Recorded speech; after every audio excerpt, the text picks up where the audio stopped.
작은 역경은 강한 아이를 만든다. 동화 작가 안데르센은 가난해서 성냥팔이 소년을 쓸 수 있었고 못생겼기 때문에 미운 오리 새끼를 쓸 수 있었다. 아이가 역경을 극복했을 때 그 웃음보다 아름다운 것은 없을 것이다. 아이들을 가르칠 때 꼭 실천하는 것이 있다. 저학년 아이가 운동장에서 달리다 넘어졌을 때 다치지 않고 몸에 문제가 없다고 판단되면 나는 무관심한 태도를 취한다. 몇몇 아이는 금방 일어나 다시 뛰지만 어떤 아이는 엎어져서 계속 운다.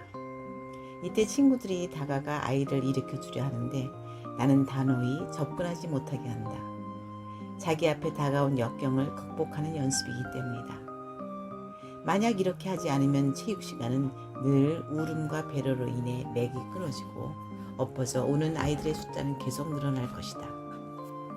하지만 이런 태도를 한 달만 유지하면 어느 순간 아이들은 넘어지더라도 벌떡 일어나 달린다. 심지어 무릎에 찰과상을 입어 피가 나도 벌떡 일어난다. 한 달 전만 해도 눈물을 찔찔 흘리던 아이가 말이다. 한 단계 성숙한 것이다.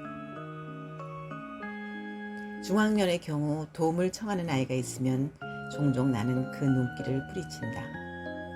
몇몇 아이는 자기 일을 스스로 처리하지만 어떤 아이는 저학년의 모습에서 벗어나지 못한 채 친구들과 다툰 일, 스스로 하지 못한 일, 준비물 챙기는 일 등에서 늘 도움을 요청하며 선생님을 외친다. 만약 이런 요청을 자상하게 들어준다면 시도 때도 없이 들려오는 선생님이란 도움의 요청으로 할 일을 제대로 하지 못할 것이다. 그래서 선생님을 불러도 상황을 파악해 도움을 줄 필요가 없을 때는 못 들은 척 무관심한 태도를 보인다. 처음에는 집요하게 부르던 아이들도 이런 상황이 되풀이되다 보면 점점 횟수가 적어진다. 그리고 마침내 선생님의 도움 없이 자기 스스로 일을 해결한다. 고학년의 경우에는 어려운 상황을 만들어 이겨내게 만든다. 눈을 감고 20분간 명상을 하거나 더운 여름에 에어컨을 켜지 않고 하루 종일 가마솥 같은 교실에서 공부를 하도록 한다. 또 일주일간 급식을 다 먹도록 하거나 추운 운동장에 나가 외투를 벗고 운동장을 돌게 한다. 조금은 힘들지만 어려움을 극복하는 연습을 하다 보면 아이들은 한 단계 성숙한다. 1. 엄마의 격려가 아이의 의지를 부른다. 의학심리학 교수인 피터 위벨은 사람에게는 역경을 극복할 수 있는 회복력이 있다고 했다. 즉 역경이 찾아오면 이겨내려는 본능이 발휘된다는 것이다. 아이에게 어려움이 닥치면 너는 이길 수 있어. 네 마음엔 역경을 극복할 수 있는 힘이 있어. 라고 아이를 격려해주자. 그러면 내면에 있는 역경에 대한 회복력, 즉 역경을 극복하려는 의지가 솟아오르게 마련이다. 2. 곤경에 빠진 아이에게 의지의 버팀목 선물하기.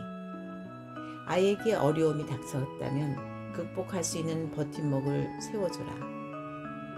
다리가 부러져 목발을 집어야 한다면 아이가 좋아하는 인라인 스케이트를 사주고, 독감에 걸려 누워있게 되었다면 좋아하는 요리를 해줘라. 다이어트에 성공하면 입고 싶은 옷 5벌을 사주겠다거나 떨어진 성적이 오르면 소원 한 가지를 들어준다는 버팀목을 마련해주는 것도 좋다. 3. 극복할 만한 역경으로 면역력 키우기. 일부러 역경을 만들어서 극복하는 훈련을 시키자. 역경의 면역력을 키우는 것이다. 주위를 둘러보면 아이가 혼자 극복할 수 있는 역경의 소재가 수없이 많다.